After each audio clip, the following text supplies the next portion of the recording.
The Elves and the Shoemaker by the Brothers Grimm. There was once a shoemaker who worked very hard and was very honest. But still he could not earn enough to live upon. And at last all he had in the world was gone, save just leather enough to make one pair of shoes. Then he cut his leather out, all ready to make up the next day, meaning to rise early in the morning to his work. His conscience was clear and his heart light amidst all his troubles, so he went peaceably to bed, left all his cares to heaven, and soon fell asleep. In the morning, after he had said his prayers, he sat himself down to his work, when to his great wonder, there stood the shoes already made upon the table. The good man knew not what to say or think at such an odd thing happening. He looked at the workmanship. There was not one false stitch in the whole job. All was so neat and true that it was quite a masterpiece.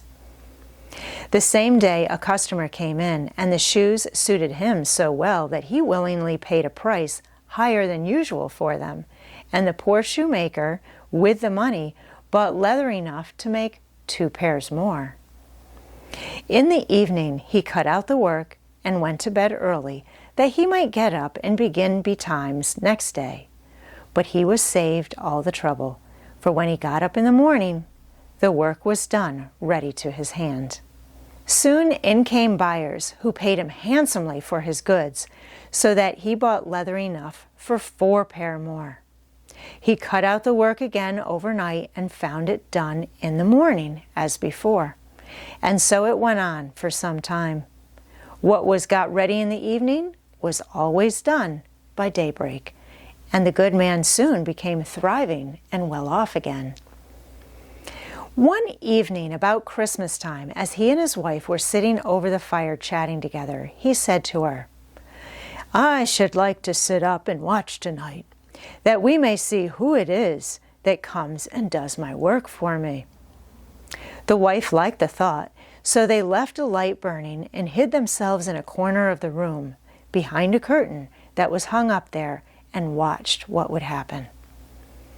As soon as it was midnight, there came in 2 little naked dwarfs, and they sat themselves upon the shoemaker's bench, took up all the work that was cut out, and began to ply with their little fingers, stitching and rapping and tapping away at such a rate that the shoemaker was all wonder, and could not take his eyes off them.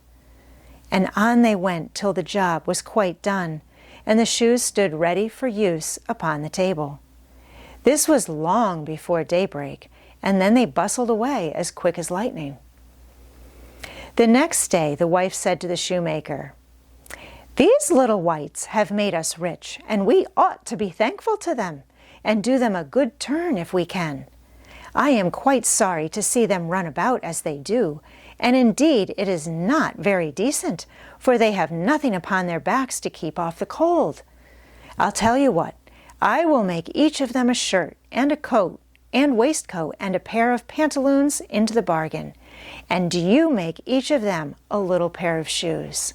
The thought pleased the good cobbler very much, and one evening when all the things were ready, they laid them on the table inside of the work that they used to cut out, and then went and hid themselves to watch what the little elves would do. About midnight in they came, dancing and skipping, hopping round the room, and then went to sit down to their work as usual. But when they saw the clothes lying for them, they laughed and chuckled and seemed mightily delighted. Then they dressed themselves in the twinkling of an eye, and danced and capered and sprang about as merry as could be, till at last they danced out at the door and away over the green. The good couple saw them no more, but everything went well with them from that time forward, as long as they lived.